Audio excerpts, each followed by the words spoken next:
N'amakuru y'akababaro, amakuru y'incamugongo, ngira ngo kuri iyo sikirini uri bubone umubyeyi, ifoto yiwe yanditsweho ngo resiti ini pisi, uri buze kuza kuba wabona n'ifoto y'umwana ukiri mutoya, ubwo urase ntabarirwa nko mu mezi nk'umunani gutyo, yari akiri mutoya, cyangwa byakunda ntabwo yari yakujuje umwaka, nk'uko bigaragara kuri iyo foto, ariko uri bubone n'indi foto nanone kuri iyo sikirini, ni umwana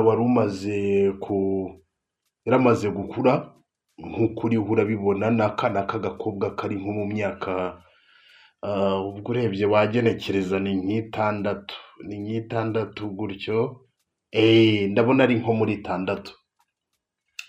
Nk'abantu mwe, ibintu byabaye kuri uyu mugore ndetse n'aba bana be babiri, abantu benshi bari kwifata ku myanya ndangakumiro, ni agahomamunwa mw'abantu mwe.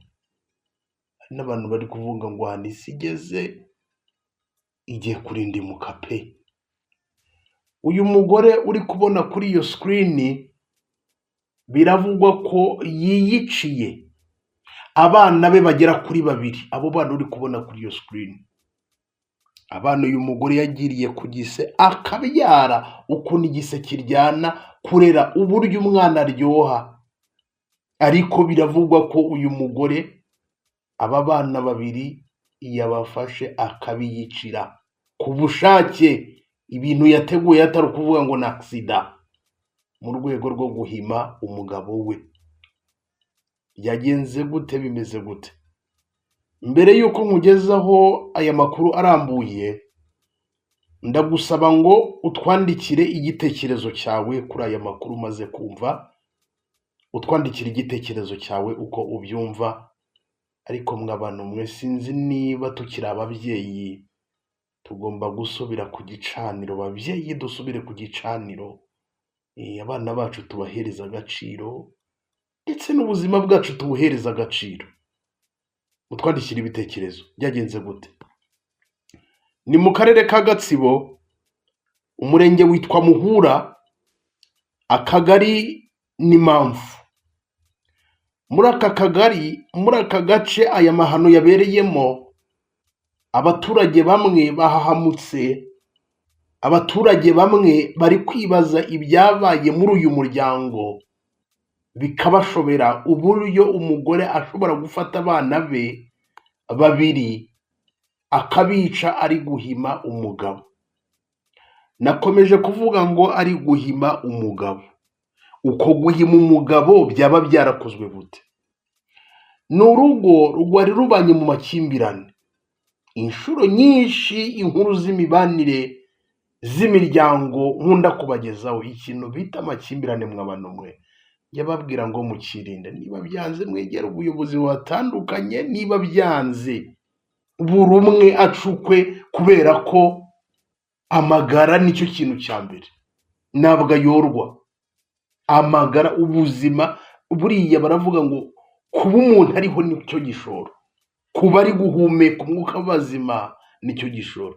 Uyu muryango rero wabanye mu makimbirane, babanye mu makimbirane pe. Uyu mugore akaba bitewe n'ibyo yakoze, bigaragaza ko yari yararuhiye muri uru rugo, kubera ko n'abaturanyi bamwe bari babizi ibibazo byari muri uyu muryango. Uyu mugore yashinjaga umugabo we kumuta akajya mu bandi bagore, akajya gusambana mu bandi bagore, aho byageze ubwo uyu mugabo ngo ava muri uru rugo akajya gushaka undi mugore, bakibanira iyo ngiyo, akamusiga akigendera. Urumva, haje ibyo ngibyo mu makimbirane yo kurwana no kugira gute, haje amakimbirane yo kutumvikana, haje ayo makimbirane yo kuvuga ngo unca inyuma, ariko uriya mugore wazamureka. Urumva, urugo rwagezemo amakimbirane ameze gutya, aba ari ikibazo gikomeye cyane. Habamo iki kintu cyo gucana inyuma, uyu mugore agakomeza kubwira umugabo we atari koko ugahangara, kuko ni iki wamburanye mugabo mwiza, ni iki wamburanye ku rwego ujya mu bandi bagore? Hari igihe ushakana n'umuntu ugasanga afite ingeso imeze gutyo, ugasanga uko mu by'ukuri yaguterese, uko mwateretanye, wagera mu rugo ugatungurwa. Uyu mugore aya makuru agiye hanze uyu munsi mu kanya, kuri ubu ndiho ndakugezamo aya makuru. Ni amakuru agiye hanze, ni iminota ingahe ishize aya makuru agiye hanze. Biravugwa ko mu rwego rwo guhima uyu mugabo yicaye, ntekereza ko ari Satani ubwo wamugiriye iyo nama, kubera ko ntabwo ari Imana ishobora kumugira iyo nama imeze gutyo.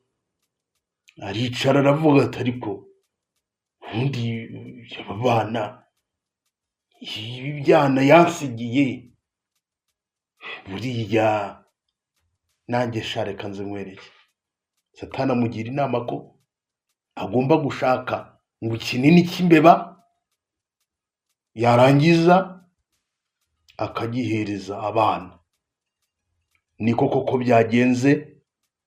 Sinzi niba yabahaye ikinini cy'imbeba mu gikoma, ariko hari n'ukuntu nyine abana baba bashonje, nk'uwo mwana mutoya akaba ashonje.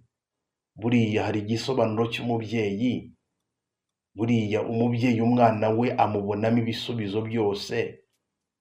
Buriya niba yakoresheje igikoma cyangwa se ibiryo, umwana nyine nuko gusonza akagira apeti, ubwo akamwaka nk'igikombe, niba yariho amuhera wenda nk'icyo gikoma, umwana agasoma atazi ko anyoye uburozi. Umwana innocent. Ubwo abo bana babiri nibo uyu mugore yabanje ngo guhereza icyo kinini cy'imbeba. Abana barapfa, yari yabipanze nawe, nk'uko yari yabipanze icyo kinini cy'imbeba, nawe arakigaburira. Ibyabo biba birangiye, bose bagwa aho ngaho. Bivugwa ko ari bamwe mu baturage bageze muri uyu muryango, babona aba bantu reka da, nta kanunu, babona uyu mugore reka da. Nibwo bivugwa ko ngo bigiriye inama, bakareba uburyo bagera muri iyi nzu. Bagiye basanga n'ibibazo bikomeye cyane, basanga buri umwe arambaraye aho ngaho. Abana n'umugore, abana babiri n'umugore, bose baryamye aho ngaho bapfuye, ikinini cy'imbeba cyabishe. Mw'abantu mwe, biteye ubwoba. Ubuzima bwo muri iyi minsi buteye ubwoba. Ibyo uyu mugore yabikoze mu rwego rwo guhima umugabo, nawe agahinda kakwice. Ni recompense y'ibyo wankoreye. Urabona abana bawe, nanjye ntugomba kumbona, uzadushyingure maze urebe inyungu. Dore iyi ni inyungu ukuye mu kuba warancaga inyuma, ukagera ubwo untana abana, nta no kumfasha, warangiza ukishakira undi mugore. Nibyo ngibyo uyu mugore yatekereje, ati ibi nibyo nawe ugomba gufesinga. Iyi ni recompense. Mw'abantu mwe, birababaje.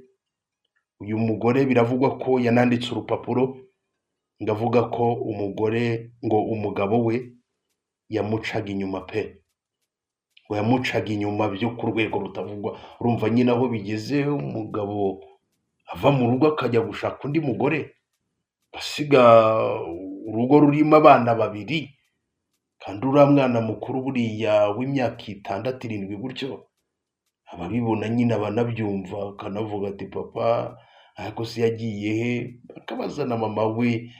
N'ibintu abantu bamubwira ati akabyumva nyine ko yashatse undi mugore.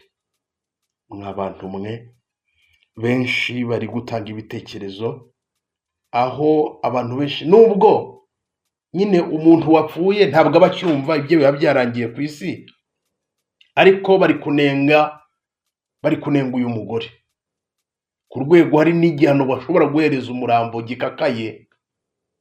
Batanga igihano, abantu batanga igihano cyangwa se bakamwifuriza igihano.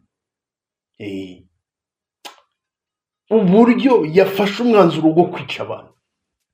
Niba ibintu bikunaniye, umwana watigeze ahitamo, ntiyigeze ahitamo kuza kuri iyo si, reka da.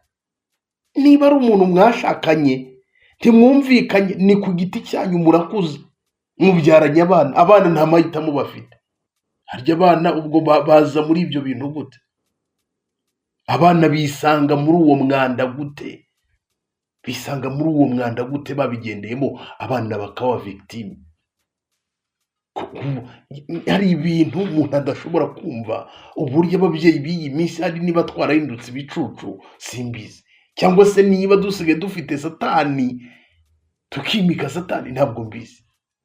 Ubu abana mumbwije ukuri, hagatanga umugore niwe ufesingana ibibazo n'umugabo we, barakubitana batunshinya umugira gute, babyaranye abana, ukajya kwitura abana ngo reka mbice ngo muhime. Mwabapfapfa mwe, ibi bintu ko ni gute byayina ku rwego nyine abantu bagirana amakimbirane, victime baba bakaba abana. Niba hari umwanzuro wafashe, wajya ugenda wenyine, umwana ukamureka, katari we wagize amahitamo yo kuza ku isi, ko atari we, kari wowe. Niba ari ayo mafuti wakoze, wamuretse umwana akiberaho ubuzima bwe, tamuvukije ubuzima. Nabyo bintu abantu benshi bari kugaruka kuri uyu mugore, bimwe nakubwiye ngo hari nk'ibihano, wenda hari nk'amategeko, wenda simbizi, cyangwa se hari nk'ubundi buryo Imana yaremye ku rwego umuntu wakoze amakosa akanapfa, haba ibindi bihano, hari wenda akaba yanabifesinga. Abantu benshi umugore bari kuvuga bati wahemutse wa mugore we, nubwo wamaze gupfa ariko wahemutse pe, wahemutse. Kandi koko yahemutse. Abana nta makosa bafite, abana ntabwo ari bo bizanye ku isi, ariko kandi bakanenga n'uyu mugabo. Abagabo bamara kubyara, bamara guhaga abagore, bagata inshingano, bagatangira kujya mu busambanyi, maze kugira abana babiri, harimo umukuru. Wahamya aho ngaho kubaka urugo, wahamya aho ngaho, kareka kujya muri ibyo bindi mukareka mukubaka. Koko ibintu bimaze iki? Ubu uyu mugabo abana be babiri arababuze, ariko wanasanga asanga rwose kuko hari abantu batagira n'umutima. Babaho abantu batagira umutima pe, kumva ngo umuntu ngo ntacyo, ugasanga wapi. Abo bantu bariho, kuko hariho satani n'Imana. Nk'abantu reka ndeke kuvuga menshi, muri butwandikira ibitekerezo byanyu nk'uko nabibasabye. Gusa nk'uko musanzwe mubizi, hano kuri Shadow 250 dusanzwe twibanda kenshi ku nkuru zijyanye n'imibanire, uko abana babanyeho muri sosiyete, muri community. Ariko hari inkuru tubagezaho mu by'ukuri nanjye ubwanjye ngashaka igisubizo nkakibura cy'ibyo bintu, impamvu nyine ibyo bintu byabaye mu by'ukuri nkabibura, nkumva ngize agahinda. Reka nsoreza mutwandikira ibitekerezo byanyu uko muriho murabyumva. Uyu mugabo uramushinja iki? Wataye umugore we kugeza ubwo uyu mugore afashe umwanzuro umeze gutya, abagabo bameze gutyo, urabagenera ubuhe butumwa? Uyu mugore we wahisemo kwiyicira abana be yabyaye, nawe ubwo akigaburira ikinini, uramuvugaho iki uyu mugore? Umugenere message kugira ngo abantu banari muri ubwo buzima bumeze gutyo, bw'amakimbirane ameze gutyo, bamenye ngo mu by'ukuri bakwitwara gute, ese birakwiriye. Reka nsoreza aha. Nitwa Shadow, reka dukomeze tubane mu yandi makuru agiye atandukanye.